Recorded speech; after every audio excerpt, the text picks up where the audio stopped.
to read this next. We want to help you find your next favorite book with suggestions for titles on different topics. Our focus this month is summer reads, with a list of titles to read on your deck or at the beach. The fantastic thing about a summer read is that you can choose the book that matches your mood. This month, we have a little of everything for you.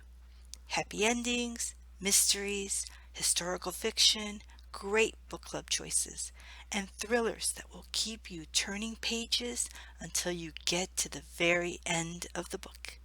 Shall we begin?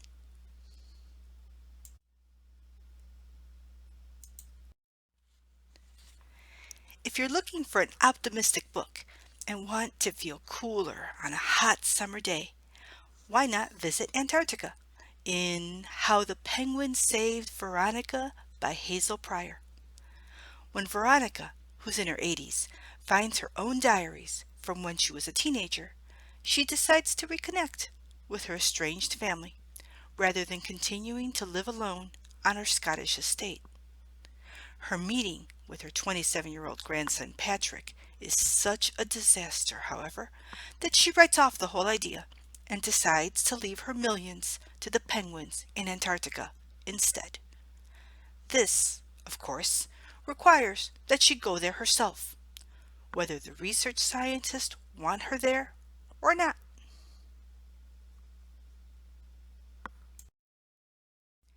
If you're looking for a sweet love story with endearing characters, try Twice Shy by Sarah Hogel. Mabel Parrish hates her job, so when her great aunt leaves her a house, she's thrilled. Her excitement is crushed, however, when she discovers that the groundskeeper, Wesley Kohler, is also entitled to the house.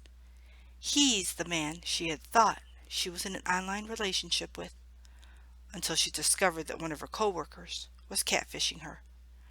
Now she and Wesley are stuck with each other, and Wesley is nothing at all like the man she once daydreamed about. If you love cozy mysteries that feature friends, family, and food, try Arsenic and Adobo by Mia P. Manansala. Lila's aunt's restaurant specializes in Filipino food, but the landlord's stepson, Derek, specializes in negative reviews. When Derek dies of food poisoning after eating at the restaurant, Lila becomes the prime suspect because Derek was her ex-boyfriend. If you love historical mysteries centered on real events, try The Bombay Prince by Sujata Massey. In 1921 India, the Prince of Wales has arrived for a grand tour of the subcontinent, and the political undercurrents of the visit bring a conflicted student to Praveen Mistri's door.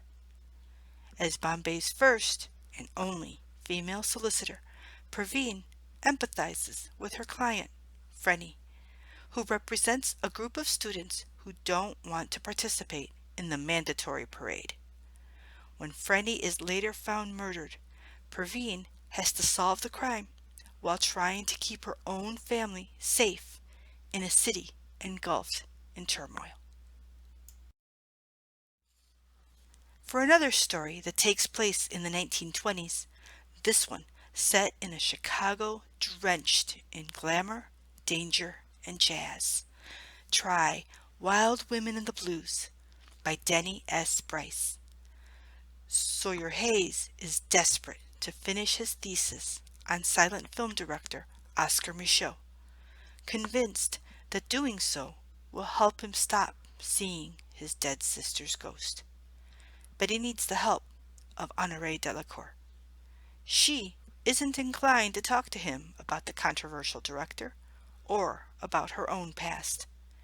In 1925, Honorée was an ambitious dancer with an abusive boss.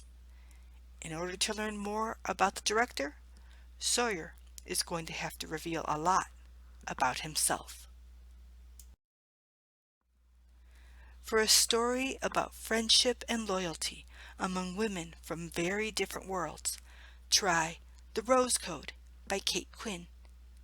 At Bletchley Park during World War II, a group of young women challenged the expectations of their respective upbringings. Asla wants to be more than just a debutante, and Mab wants to escape the poverty she was raised in. Together, they help village spinster Beth escape her domineering mother and use her unusual talents. But not everyone at Bletchley Park is trying to save Britain from the Nazis. If your book club loves atmospheric stories featuring complicated characters, try When the Apricots Bloom by Gina Wilkinson. In Iraq, during the last years of Saddam Hussein's rule, Huda works as a secretary at the Australian Embassy. She's also an unwilling informant, desperate to save her son from the threats of the secret police. When she's ordered to befriend the half-American wife of the deputy ambassador, Huda gets pulled back into the life of her estranged friend Rania as the women struggle to create an alliance strong enough to keep all of them safe.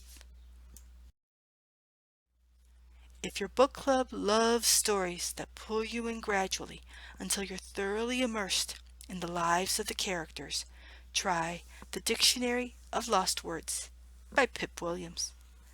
Esme Nichols' father and a team of lexicographers are writing the first edition of what will become the Oxford English Dictionary.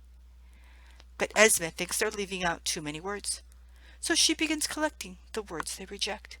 And as she grows up, Esme begins to make the connections between the rejected words, her own life, and the lives of the women around her.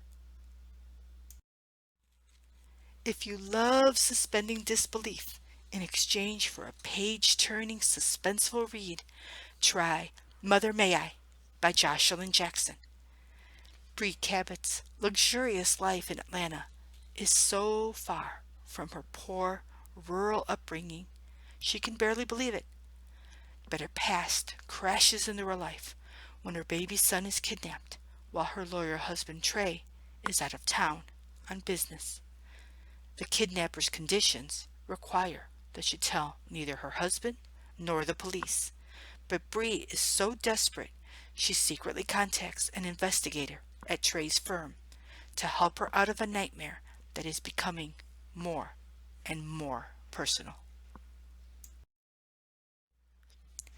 If you love character-driven suspense that weaves in real-life cases while focusing on the emotional impact of crime on those affected, try When the Stars Go Dark by Paula McLean. Detective Anna Hart's life has fallen down around her, and she has only one place left to go: Mendocino, California, where her loving foster parents once raised her. But instead of peace and healing, she finds herself in the middle of a missing persons case that echoes a case from her childhood and requires all her skills to solve. That's it. Those are our titles for today. We hope you enjoy these selections. All of today's titles are available digitally through the library's website. For more reading suggestions, call the Crystal Lake Public Library. Thank you so much for making us part of your day, and remember to keep reading.